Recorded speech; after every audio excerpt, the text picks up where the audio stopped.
Pak Adnan sudah bergabung bersama kita. Selamat datang Pak. Ya, Jadi selamat siang. baik Pak. Kemudian ada Pak Andi Luhur Prianto. Selamat datang Pak. Izin yang mohon di ya. Baik, tadi sudah disampaikan juga bahwa Pak Ketua DPRD Goa Pak Rafiuddin Lamping sementara ada rapat, jadi beliau akan bergabung nantinya. Jadi saya mulai saja. Pak Adnan sudah bergabung, Pak Luhur sudah bergabung. Terima kasih banyak Pak. Saya mulai saja. Bismillahirrahmanirrahim. Assalamualaikum warahmatullahi wabarakatuh. Waalaikumsalam warahmatullahi wabarakatuh. Selamat datang di diskusi online seri ke-14 Kabar Makassar dengan tema evaluasi pelaksanaan PSBB Kabupaten Goa. Jadi pembicara kita yang pertama adalah Pak Adnan, Bupati Goa, kemudian ada Pak Luhur, pakar politik dan pemerintahan. Untuk kesempatan pertama, saya persilakan kepada Pak Adnan untuk menyampaikan terkait tema yang pandangan umum Pak terkait tema yang kita angkat pada siang hari ini. Silakan Pak. Baik, terima kasih. Bismillahirrahmanirrahim. Assalamualaikum warahmatullahi wabarakatuh. Selamat siang untuk semua peserta webinar yang hadir, yang tentunya sama-sama saya hormati dan saya banggakan. Saya minta maaf tidak menyebutkan satu persatu. Saya juga tidak monitor siapa-siapa yang menghadiri video conference ini. Dan tetapi terkhusus yang saya hormati dan saya banggakan Pak Luhur bersama dengan seluruh peserta yang sama-sama saya hormati dan saya banggakan. Alhamdulillah, puji syukur senantiasa kita panjatkan kehadirat Allah Subhanahu wa taala, karena dengan rahmat dan ridhonya lah sehingga kita sama-sama bisa melaksanakan webinar pada siang hari ini. Tak lupa kita kirimkan salawat dan salam kepada junjungan Nabi kita, Baginda Rasulullah Muhammad sallallahu alaihi wasallam. Bapak Ibu sekalian, saudara-saudari yang saya hormati dan saya banggakan. Kalau kita melihat tema yang disampaikan, tentu berbicara terkait evaluasi pelaksanaan PSBB Kabupaten Goa. Kalau kita berbicara pada evaluasi, tentu kita melihat sejauh mana perkembangan setelah melaksanakan PSBB di Kabupaten Goa. Tentu indikator berkaitan dengan indikator tetap berkaitan dengan keberhasilan PSBB sampai dengan sekarang ini memang secara formalitas tidak ada.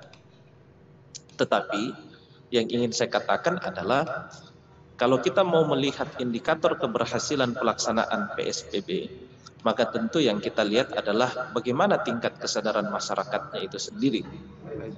Selama PSBB berlangsung di Kabupaten Goa, tentu alhamdulillah tingkat kesadaran masyarakat akan himbauan dari pemerintah itu cukup bagus, cukup baik. Contoh misalnya, ketika harus beraktivitas di luar rumah harus memakai masker. Karena masker ini melindungi kita sendiri, melindungi keluarga kita, dan melindungi orang lain. Nah, semua selama pelaksanaan PSBB selama 14 hari, tingkat kesadaran masyarakat akan pakai masker juga semua alhamdulillah sudah cukup tinggi. Bahkan beberapa kali pelaksanaan pemeriksaan, alhamdulillah semuanya sudah memakai masker. Oleh karena itu kalau kita lihat juga tingkat kesadaran masyarakat khususnya jam malam yang diterapkan dalam PSBB, kalau di hari-hari awal itu masih terjaring sekitar 160 orang yang terjaring dalam operasi yang dilaksanakan untuk jam malam. Di hari-hari terakhir sisa 30 sampai dengan 40 saja yang terjaring dalam operasi jam malam tersebut. Artinya apa? Ini tingkat kesadaran masyarakat semakin meningkat. Karena dari 160 dia turun menjadi sisa 30 sampai dengan 40 saja. Nah, kalau saya mengukur ke pelaksanaan PSBB Kabupaten Goa, mungkin saja kalau berbicara ukurannya adalah mampu menekan ODP, PDP dan positif, saya pikir ini tidak bisa, ini menjadi realistis. Kenapa? Karena selama pelaksanaan PSBB di Kabupaten Goa, kita selama 14 hari melakukan tes massal. Tes massal sebanyak 10.000 lebih yang kita lakukan pemeriksaan. Tes massal itu mengambil sampel di semua tempat-tempat keramaian, termasuk para tenaga kesehatan kita, semua petugas-petugas kita yang selama ini bertugas. Ini juga semua kita lakukan tes. Nah, kita juga ingin meluruskan sekaligus ingin berbagi pemahaman kepada kita. Nah, ini juga pentingnya kalau kita sering membaca sehingga kita bisa dapat referensi. Bahwa kalau rapid test itu reaktif, itu bukan berarti 100% positif. Kalau rapid test itu reaktif, itu menandakan bahwa ada infeksi dalam tubuh. Nah, yang menjadi pertanyaan, apakah infeksi itu corona atau infeksi lain? Itulah sesuai dengan protokol kesehatan harus ditindaklanjuti dengan pemeriksaan swab. Nanti swabnya yang menentukan apakah dia positif atau negatif. Nah, dari 10.000 yang kita lakukan tes massal, yang reaktif itu kita tindaklanjuti dengan pemeriksaan swab. Nah, memang pemeriksaan swab ini tidak bisa langsung dalam 1 hari hasilnya keluar, membutuhkan waktu 3-4 hari bahkan sampai 5 hari. Nah, sekarang satu persatu hasil swabnya itu keluar. Nah, makanya kemarin terjadi peningkatan sebanyak 19 orang yang positif. Maka kalau misalnya pelaksanaan PSBB diukur karena menurunnya ODP dengan PDP, saya pikir ini tidak bisa dijadikan salah satu indikator, sebab kita selama pelaksanaan PSBB rutin melakukan tes massal. Bahkan menurut pemikiran pemerintah Kabupaten Goa bersama dengan Forkopimda, semakin banyak kita bisa lakukan tes massal, semakin banyak kita mampu mendeteksi orang-orang yang terpapar virus corona. Nah, semakin mampu kita deteksi orang-orang yang terpapar virus corona, maka semakin bisa kita melakukan tracking. Tracking itu dalam artian kita menjaga tempat-tempat yang menjadi epicentrum. Itulah kenapa kita menetapkan beberapa wilayah sebagai karantina wilayah. Nah, karantina wilayah itu tiada lain hanya untuk menjaga yang hijau tetap hijau, yang merah kita segera perbaiki supaya dia bisa menjadi kuning, dari kuning menjadi hijau. Itu. Makanya di beberapa tempat desa dan kelurahan kita buatkan pos. Posnya itu hanya untuk menseleksi. Apalagi kan ada larangan mudik. Ada larangan mudik. Kalau misalnya dia bukan penduduk setempat, kita minta untuk dia tidak ke desa atau kelurahan tersebut. Kita minta untuk dia putar balik. Tetapi kalau dia penduduk setempat, para aparat desa dan kelurahan ini kan yang mengetahui warganya. Kalau dia tahu warganya, orang ini adalah orang yang bekerja dari luar kemudian pulang ke Kabupaten Goa, berarti dia harus mengikuti protokolnya, yaitu isolasi selama 14 hari, isolasi mandiri, supaya bisa dipastikan betul-betul dia pulang kampung atau sudah terlanjur pulang kampung, dia tidak terpapar virus corona dan tidak menularkan ke yang lain. Sekarang yang bisa kita lakukan adalah bagaimana memperkuat desa, memperkuat kelurahan. Karena dengan berakhirnya PSBB kita berharap jangan diibaratkan seperti keran yang tadinya tertutup kemudian sekarang dibuka gitu. Kita berharap tidak seperti itu, makanya di desa dan di kelurahan kita perkuat supaya kalau misalnya kita tidak bisa jaring langsung di jalan-jalan protokol atau jalan-jalan besar, paling tidak pada saat dia mau pulang ke rumahnya, disinilah kita lakukan seleksi. Seleksi sekali lagi bahwa dia betul-betul asli penduduk setempat, dan penduduk setempat itu boleh masuk sesuai dengan protokol yang sudah disiapkan. Tetapi kalau dia bukan penduduk setempat, kita minta untuk dia putar balik. Baik, terima kasih Pak Adnan terkait penjelasannya terkait bagaimana pelaksanaan PSBB di Goa. Saya ke Pak Luhur. Nah, tadi ada yang menarik ini Pak Luhur. ini kan PSBB tidak dilanjutkan, kemudian Patan kemudian menyampaikan bahwa akan memperkuat desa dan kelurahan. Kira-kira bagaimana keefektifan kira-kira kalau diperkuat di posisi kelurahan dan desa? Apakah ini akan menekan juga? Dan apakah ini dampaknya secara sosial dan politik bagaimana Pak di lapangan? Izin Pak, ada kedengaran suaranya Pak Duhur.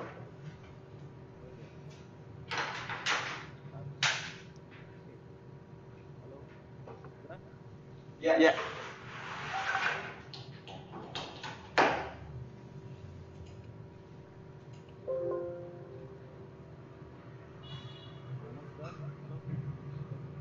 Kecil. Kecil suaranya Pak.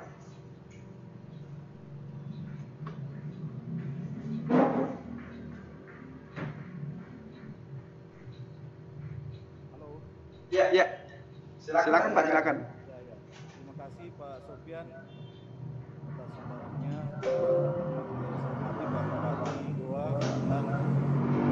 Ya Pak. Ya.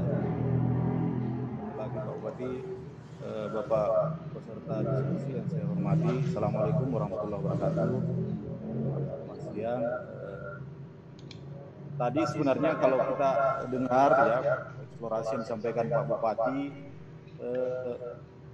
menggambarkan ya memang tujuan-tujuan dari pelaksanaan PSBB itu tidak hanya terkait dengan target-target medis, gitu. Misalnya berapa penurunan angka suspek, PDP dan seterusnya. Memang ini bukan persoalan medis belaka, karena banyak hal di belakang PSBB ini yang saya kira mesti kita perhatikan. Terutama karena sejak awal tujuan PSBB sebenarnya ini kan ingin membangun sebuah jarak sosial, membatasi aktivitas dan pergerakan manusia dan barang. Meskipun yang harus dipahami juga PSBB ini bukan lockdown, ya, bukan karantina. Jadi ya social restriction itu bukan lockdown. Jadi tidak otomatis menutup ruang gerak aktivitas sosial ekonomi masyarakat sebenarnya. Sehingga banyak yang melihat ya, kenapa masih banyak orang berkeliaran di jalan, kenapa masih ada aktivitas ekonomi. Saya kira itu kebijakan pusat dan daerah memang ya tinggal menerjemahkan itu dengan cara dan wewenangnya masing-masing. Ada beberapa hal yang saya kira perlu menjadi catatan bagi kita semua, sebagaimana yang disampaikan Pak Bupati tadi, soal pencapaian yang telah dilakukan itu bersifat non medik ya, terutama bagaimana dia melihat kesadaran, bagaimana melihat kepatuhan warga, bagaimana melihat orang yang memasuki area goa juga mulai memahami kondisi goa misalnya. Saya kira ini pencapaian-pencapaian. Meskipun PSBB dan setelah PSBB menurut saya bukan sebuah pemberhentian. Ini hanya sebuah tahapan ya, yang harus dilalui oleh setiap daerah. Karena bagaimanapun ya COVID-19 ini pertarungan ronde panjang, tidak selesai hanya dengan melaksanakan PSBB.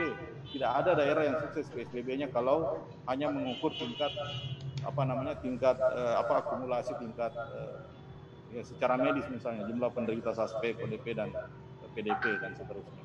Saya kira ya kita belum berada di kondisi yang betul-betul kurvanya menurun, bahkan flat itu masih jauh dari situ. Bahkan ya cenderung eskalatif, pertama karena kebijakan pusat sendirian kita sedemikian rendah. Nah, untuk Goa saya kira menarik ini situasinya Goa karena pada saat yang bersamaan Makassar juga melakukan PSBB.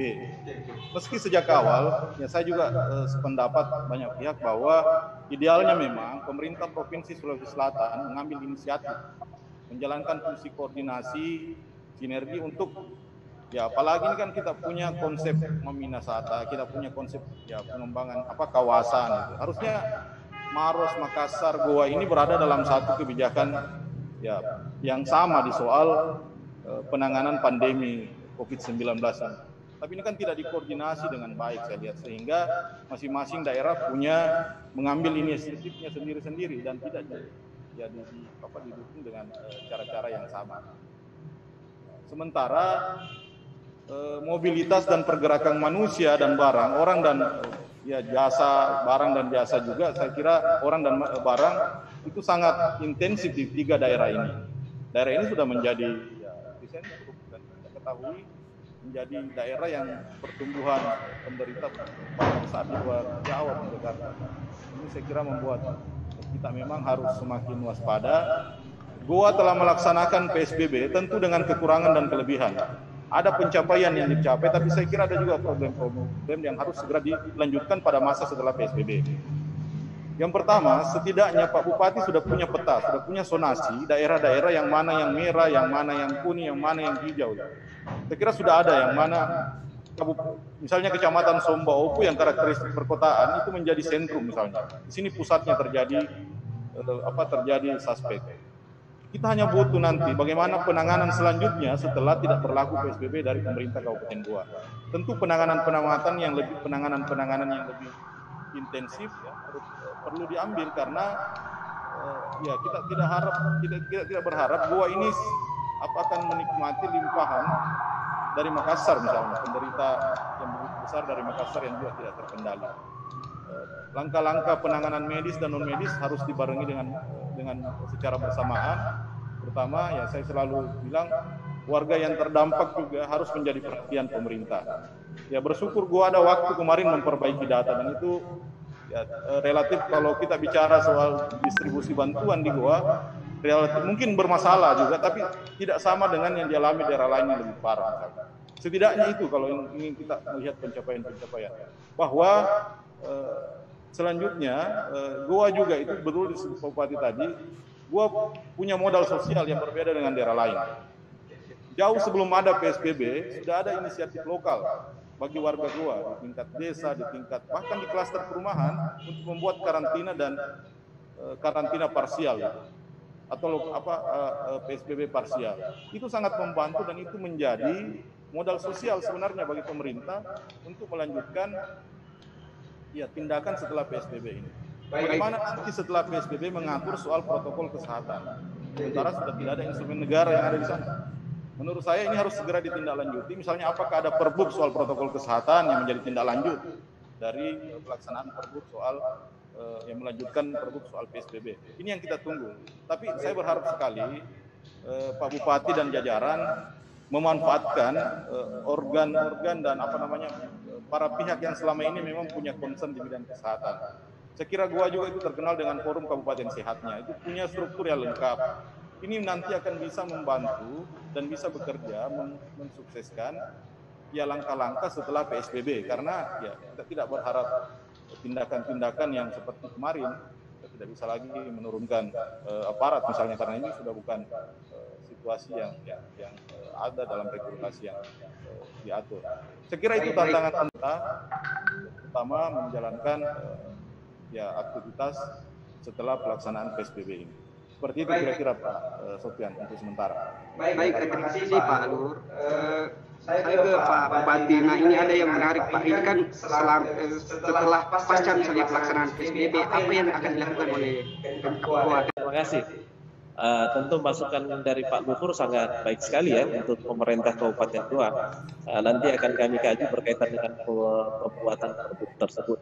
Tetapi memang pasca berakhirnya PSBB ini kita masih tetap melaksanakan dan melakukan edukasi kepada masyarakat untuk bisa mengikuti himbauan dari pemerintah. Jadi contoh misalnya kita tetap membuat posko-posko di setiap desa dan kelurahan untuk bisa menseleksi warganya tersebut. Apalagi seperti tadi kita sudah memiliki sentrum di mana yang menjadi epicentrum dari penyebaran virus corona. Nah, kalau kita lihat data yang ada, memang dia masih berada di 7 kecamatan. 7 kecamatan ini semua yang berbatasan langsung dengan Makassar. Somba-Opu, Palangga, Barombo, Patalasang. Nah, ini kan semuanya. Ini semua yang menjadi tempat-tempat di mana penyebaran virus itu mengalami lonjakan yang tinggi. Dan alhamdulillah khusus untuk dataran-dataran tinggi sampai dengan sekarang ini masih terkategorikan aman. Sehingga inilah yang kita jaga. Zona yang hijau itu kita akan jaga betul-betul supaya dia tetap hijau. Jadi pemeriksaan yang ada di desa dan di kelurahan itu untuk menjaga supaya yang hijau itu tidak menjadi kuning dan tidak menjadi merah. Tetapi khusus untuk tempat-tempat kecamatan atau kelurahan yang masih masuk dalam zona merah, ini yang kita betul-betul berupaya untuk bisa melakukan supaya dia menjadi kuning lalu hijau. Caranya kita lakukan adalah bagaimana ukuran PSBB itu tidak bisa kita mengatakan bahwa seperti yang saya katakan tadi, ODP dengan PDP turun. Tetapi paling tidak selama PSBB ini terjadi yang namanya konsolidasi internal untuk bisa mematuhi yang namanya himbauan dari pemerintah. Masyarakat betul-betul sekarang semakin sadar kalau keluar dari rumah memakai masker, menjaga jarak, tidak bersalaman. Nah, saya pikir itu merupakan sebuah efek daripada PSBB yang kita laksanakan, sehingga begitu betul-betul tidak melaksanakan PSBB, masyarakat sudah terbiasa dengan memakai masker, menjaga jarak, rajin cuci tangan, dan mampu mendeteksi di mana sebenarnya masyarakat kita yang sudah terpapar virus corona. Nah, dari situ kan kita sudah bisa lakukan tracking, oh ini keluarganya di sini. Semua yang positif itu langsung tim kita turun, petugas kesehatan turun bersama dengan Polres dengan Kodim. Langsung turun, kita karantina mandiri. Kalau dia ada instruksi dari Pak Gubernur yang bergejala, kita bawa ke rumah sakit untuk bisa dia betul-betul sembuh. Nah, semua keluarganya ini kita lakukan karantina wilayah, karantina mandiri di rumahnya masing-masing. Nah, semua yang masuk, kalau ada satu positif, maka dia kan otomatis keluarganya masuk dalam ODP. Nah, kalau dia masuk dalam ODP, dia harus karantina mandiri, dan semuanya ini kita lakukan pemeriksaan keluarganya. Semua keluarganya ini sudah diswab, dan kita berikan bantuan sembako supaya dia tidak keluar rumah selama 14 hari. Ini memang kebijakan kita sejak dari awal. Siapa yang masuk ke kategori ODP, PDP, maupun yang positif, keluarganya akan dikasih yang namanya paket sembako selama kebutuhan 14 hari, agar betul-betul dia bisa melaksanakan karantina mandiri selama 14 hari. Baik. Pak Bupati, saya lebih teknis. Nah, ini kan tidak diperpanjang PSBB. Nah, pertimbangan selain kesadaran masyarakat dan lain sebagainya, apa yang menjadi poin penting juga di situ? Kenapa misalnya sampai Pemkab tidak melanjutkan PSBB? Kalau PSBB tidak dilanjutkan, satu, ya, ini kesepakatan Forkopimda. Jadi ini bukan hanya keinginan saya, tidak, tetapi ini menjadi kesepakatan Forkopimda. Ya, Forkopimda kan ada ketua DPR, ada Kapolres, ada Dandim, ada Kajari, ada ketua pengadilan, ada Pak Wabub dan Pak Sekda. Nah, kesepakatan Forkopimda mengatakan bahwa kita tidak lagi melanjutkan PSBB. Kenapa? Ada dua faktor. Yang pertama adalah faktor eksternal. Ketika kita berbicara faktor eksternal, kita harus merujuk pada PP nomor 21 dan Permenkes nomor 20 yang mengatur tentang PSBB itu sendiri, pembatasan sosial berskala besar. Di dalamnya meliputi adalah yang pertama, peliburan anak sekolah, peliburan tempat kerja, pembatasan kegiatan keagamaan, pembiasaan PSBB sesuai dengan PP nomor 21 dan Permenkes. Kita harus melihat perkembangan yang ada saat ini, di mana kebijakan pemerintah pusat, satu, moda transportasi kan sudah dibuka. Bandara yang tadinya ditutup kan sekarang dibuka. Pelabuhan yang tadinya ditutup kan sekarang dibuka. Kemudian pembatasan untuk peliburan tempat kerja. Kami sudah dapat surat dari Kementerian Pan-RB dan beberapa yang lain mengatakan ada beberapa tempat kerja yang selama ini diliburkan kan sudah mulai dibuka juga. Kemudian yang ketiga, usia yang di bawah 45 tahun kan nanti sudah bisa beraktivitas kembali. Bahkan khusus untuk ASN nanti sudah masuk normal tanggal 9 Juni. Sudah kembali normal bekerja seperti biasa. Itu yang kita dapat surat dari Menpan RB. Nah, oleh karena itu kalau kita melihat perkembangan ini, maka kontradiktif kalau pemerintah Kabupaten Goa tetap melaksanakan PSBB sementara pemerintahan ini kan sifatnya linier, mulai dari pemerintah pusat, provinsi sampai dengan kabupaten. Apa yang menjadi kebijakan pemerintah pusat, ya kita harus tindak lanjuti di tingkat kabupaten. Tidak mungkinlah pemerintah pusat kebijakannya A, kita menjalankan B. Nanti Pak Luhur bisa kritik saya habis-habisan, dia pikir nanti saya tidak paham pemerintahan nih. Nah, seperti itu.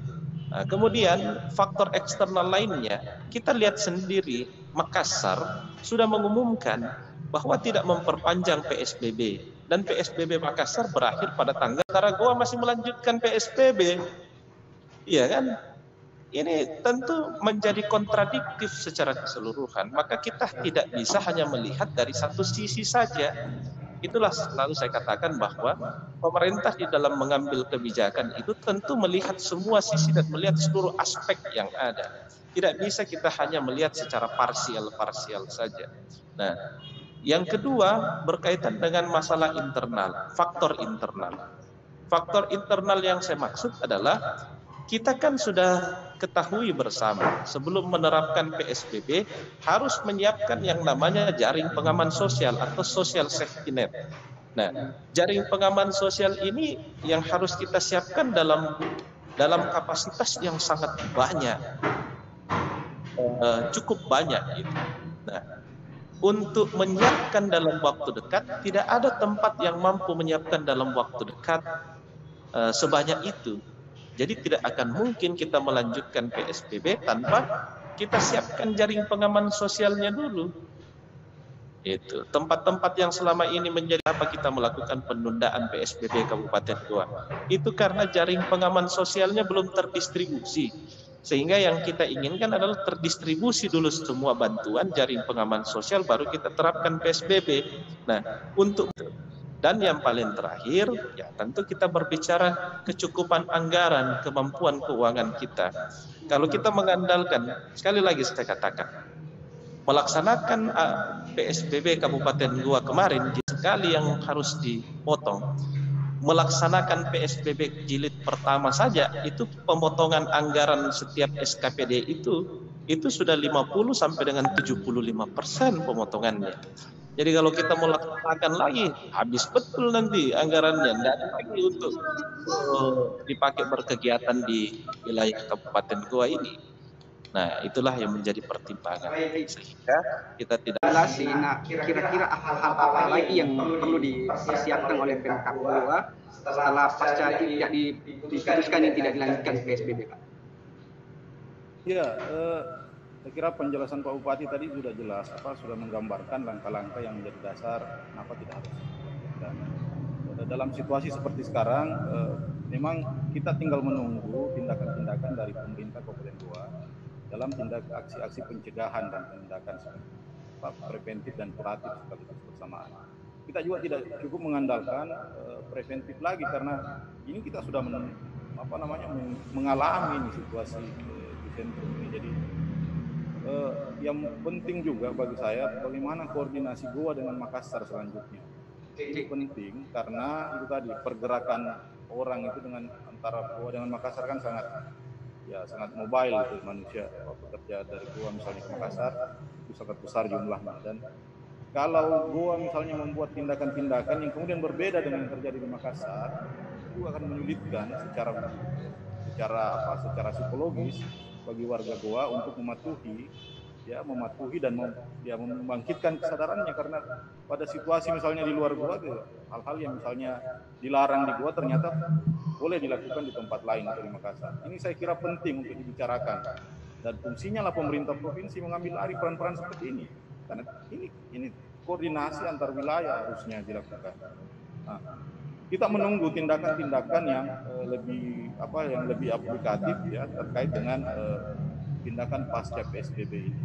Tentang tadi pemberlakuan protokol kesehatan, itu memang sesuatu yang sebenarnya tidak terukur lagi, tidak bisa lagi kita samakan ketika PSBB dilakukan, karena di sana sudah intervensi negara tidak sebesar ketika berlaku PSBB secara lokal, maksudnya yang dikendalikan oleh pemerintah kabupaten. Dalam situasi seperti itu, tantangan ya kalau kita lihat di tingkat pemerintah pusat itu kan mereka membuat tahapan-tahapan. Mereka kalau penjelasannya Pak Doni, kan mereka membuat tahapan prakondisi, membuat membangun mencari timing, mengambil tindakan-tindakan yang dianggap penting. Kemudian juga membuat prioritas-prioritas. Dan yang lain terus mengkoordinasi antara pemerintah pusat, pemerintah provinsi dengan pemerintah kabupaten kota. Saya kira posisi Kabupaten Goa sekarang itu harus menuntut provinsi untuk membangun komunikasi yang baik dengan pemerintah pusat tentang bagaimana kelanjutannya ini di tengah ya potensi ya gelombang ya ini kan belum selesai sebenarnya. Secara epidemiologis kan kita juga ketahui bahwa ya ada masa kritis, ada masa akhir dan ada masa normal. Masing-masing masa itu punya waktu yang tidak singkat dan saya kira kita belum selesai di masa kritis ini.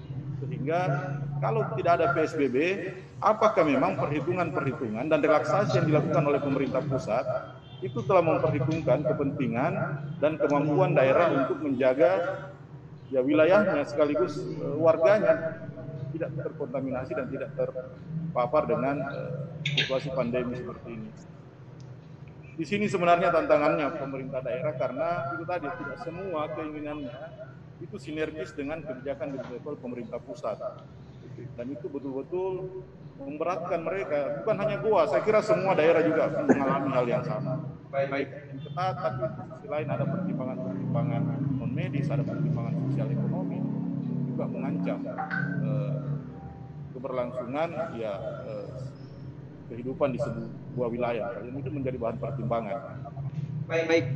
Kembali lagi untuk selanjutnya ya kita tunggu bagaimana langkah Pak Bupati, terutama memastikan bahwa ada pelembagaan untuk internalisasi protokol kesehatan dalam aktivitas masyarakat Goa selanjutnya. Siap, Luhur. Siap.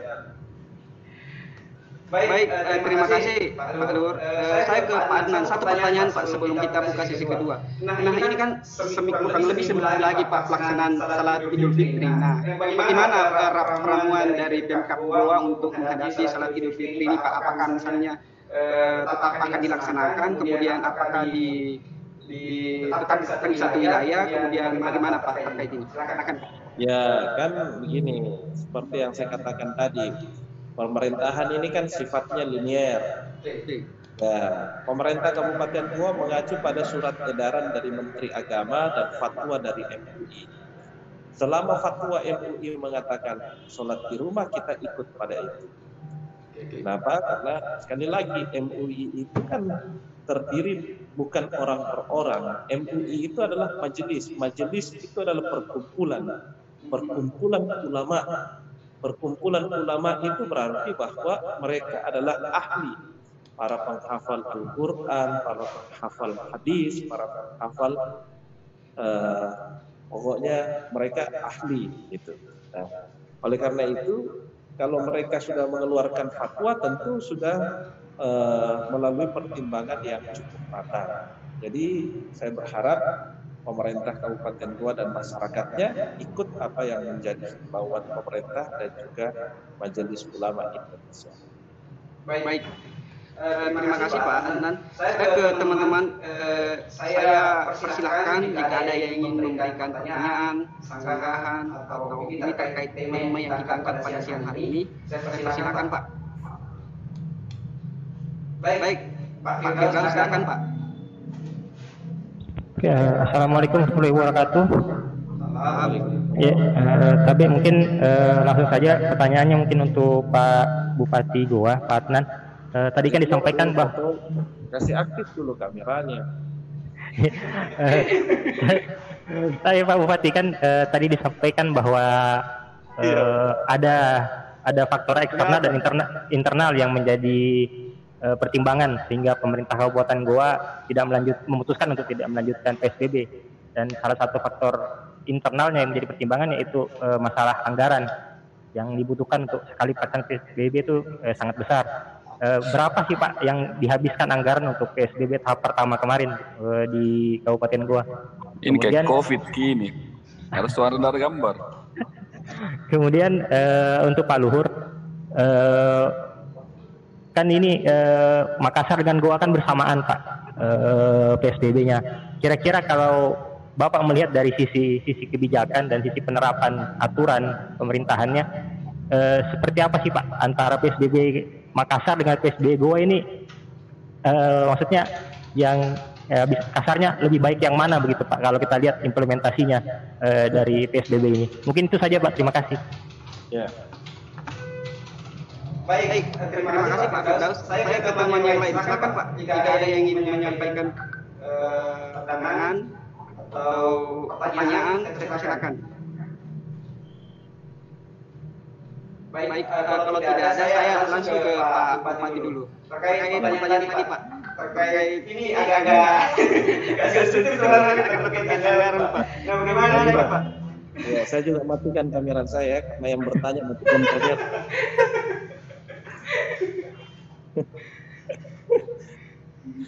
Jadi berbicara masalah anggaran, ya, boleh dicek. Merefocusing anggaran dan merevisi anggaran itu kan pasti melalui persetujuan DPRD.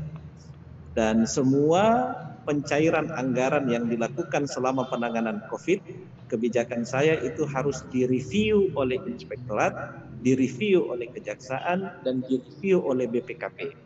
Setelah mereka semua membubuhkan penandatanganan bahwa persetujuan mencairkan, barulah didorong ke keuangan untuk mencairkan. Jadi semuanya sudah melalui pemeriksaan dan sudah melalui tahapan-tahapan sesuai dengan ketentuan yang ada. Khusus untuk merevisi anggaran dana desa saja, untuk BLT desa, itu sebesar 15 miliar. BLT desa itu sebanyak 11.666 KK. Kemudian dana kelurahan juga jumlahnya cukup besar karena menanggung 4.600 kepala keluarga yang mendapatkan BLT.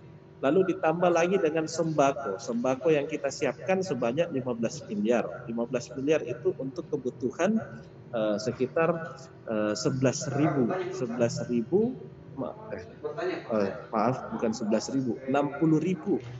60.000 paket sembako yang kita siapkan untuk masyarakat Kabupaten Goa di luar daripada yang menerima bantuan-bantuan lainnya. Contoh yang saya ingin sampaikan bahwa kalau kita melihat total dari anggaran untuk satu kali pelaksanaan PSBB itu tidak kurang dari sekitar 30 miliar lebih untuk melaksanakan satu kali PSBB. Nah, tentu orang yang mengatakan 30 miliar itu bukan anggaran yang besar. Nah, ini yang saya ingin sampaikan. Dengan situasi yang terjadi sekarang ini, pemotongan terjadi di mana-mana. Pemotongan baik dari dana transfer pusat ke daerah, dana alokasi khusus, dana alokasi umum, ini terjadi pemotongan di mana-mana. Kemudian PAD murni kita yang selama ini jumlahnya kurang lebih mencapai 500 miliar, tentu ini akan terkoreksi, tidak lagi 500 miliar pendapatan asli daerah kita. Kenapa? Karena ada yang terkena dampak. Selama ini yang cukup besar untuk kita mendapatkan berkaitan dengan PAD itu dari BPHTB maupun dari pajak-pajak yang lainnya. Nah, sekarang kan kebijakannya selama COVID, restoran dengan rumah makan itu kan diberikan keringanan pajak, bahkan tidak diberikan pajak karena orang tidak boleh makan di situ, bahkan tutup selama COVID. Sehingga khusus untuk PAD kita yang tadinya membiayai kegiatan dari PAD itu pasti mengalami koreksi. Sehingga inilah yang menurut saya tentu kita harus perhitungkan.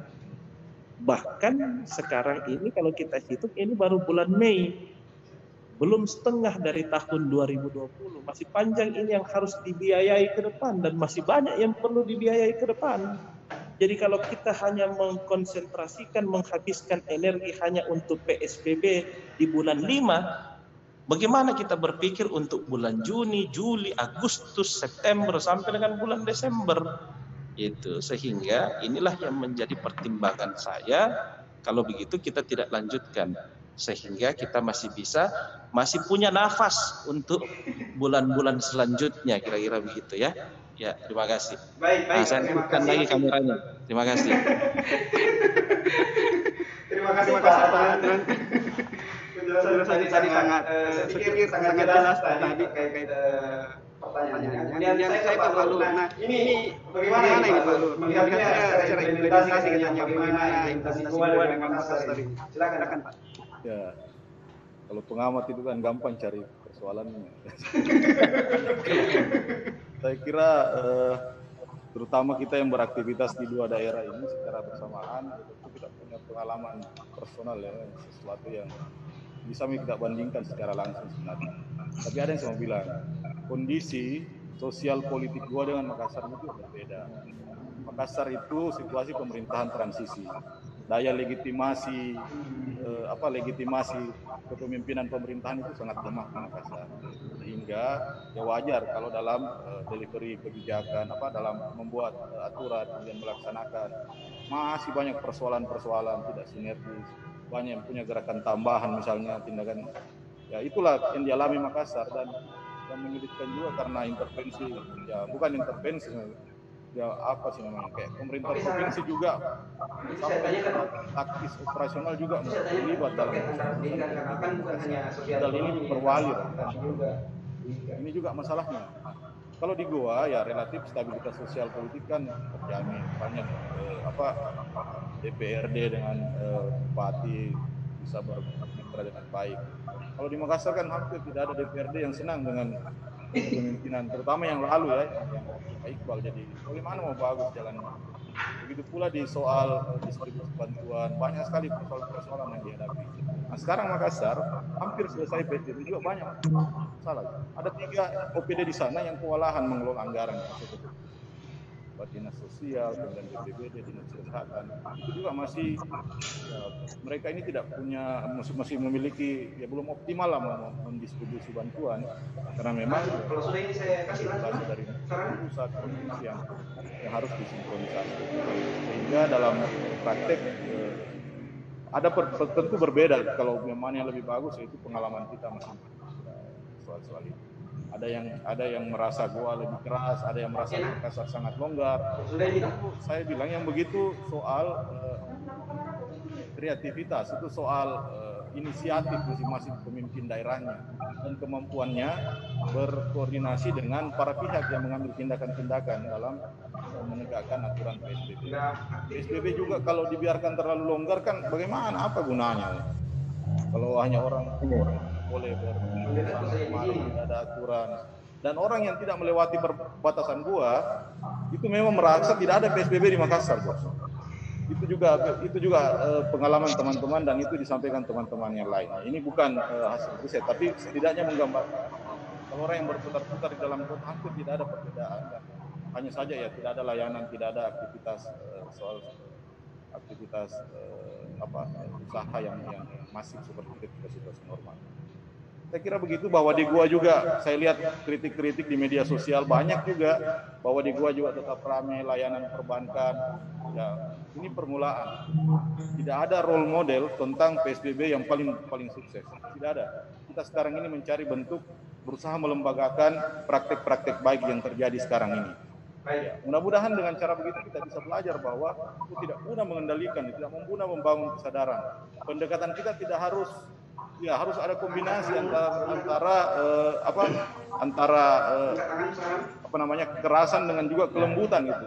Itu harus berjalan dalam setting sosial masyarakat kita yang katakanlah punya karakter yang keras, sehingga harus berbarengan tindakan-tindakan seperti itu. Antara komitmen yang tinggi dengan kepedulian yang tinggi, saya kira harus dikedepankan dalam tindakan-tindakan selanjutnya. Dan itu yang dibutuhkan oleh pemerintah Kota Makassar maupun pemerintah Kabupaten Goa. Baik. Terima kasih Pak Lur. Saya ke teman-teman yang lain. Silakan Bapak Ibu jika ada yang ingin memberikan pertanyaan. Baik. Silakan Pak Suang.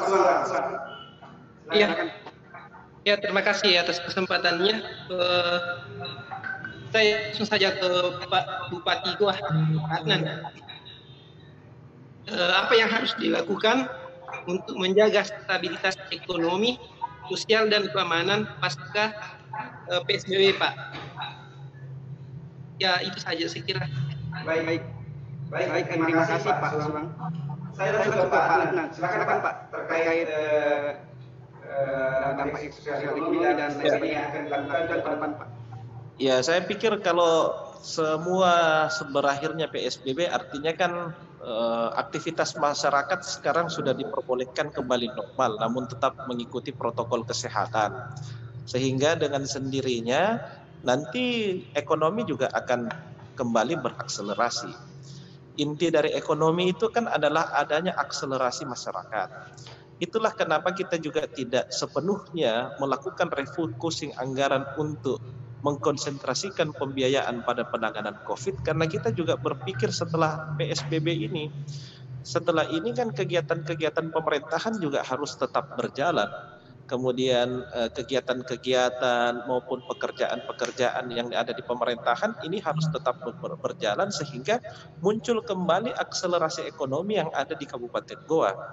Misalnya dana desa, padat karya tunainya harus segera dijalankan nanti setelah Lebaran, tetapi dengan protokol kesehatan yang ada, supaya di desa terjadi yang namanya akselerasi ekonomi.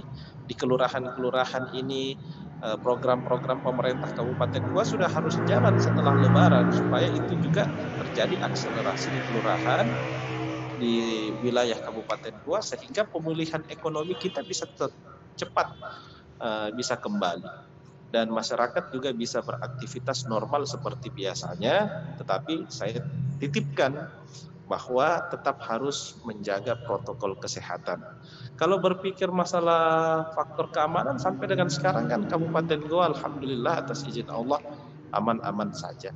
Tentu ini juga membutuhkan doa dan dukungan kita semua untuk tetap bisa menjaga Kabupaten Goa yang kita cintai ini supaya tetap aman. Ya.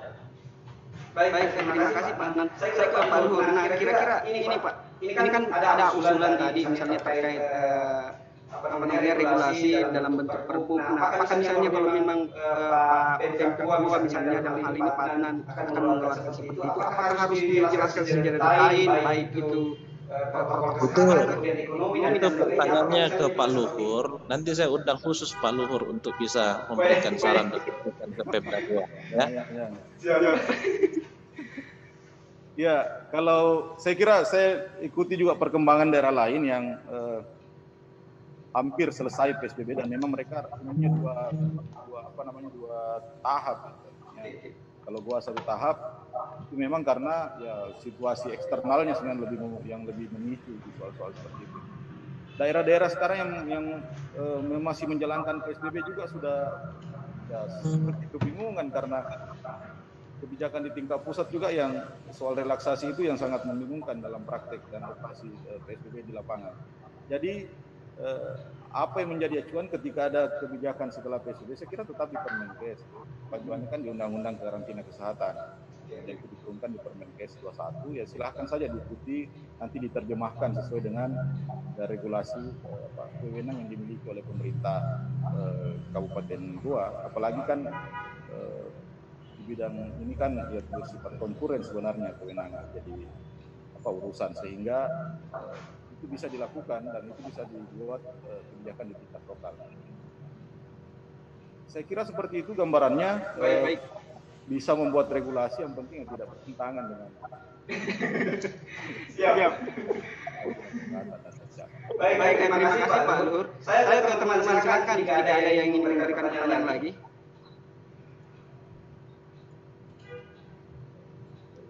Bu Sarah, silakan. Baik, terima kasih.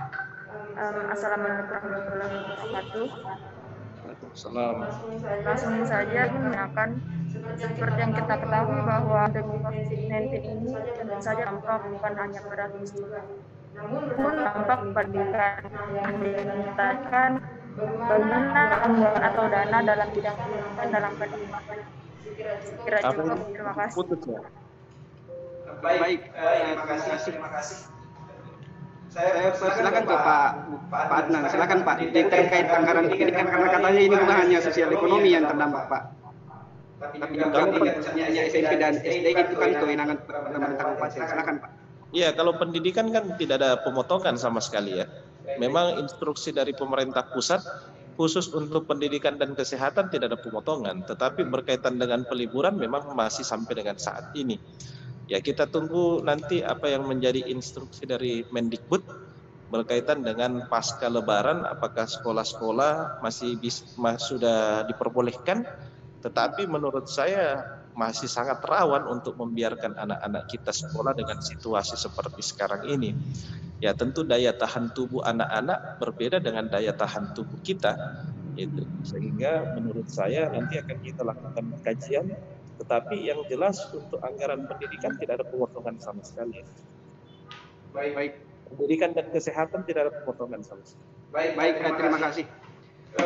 Saya kembali ke teman-teman jika ada yang masih ingin bertanya terkait tema yang kita angkat pada siang hari ini, silakan. Baik, kalau tidak ada, saya kembali ke Pak Luhur, ke Pak Bupati, closing statement-nya Pak terkait tema yang kita angkat pada siang hari ini. Saya ke Pak Luhur dulu. Silakan Pak terkait closing statement-nya Pak.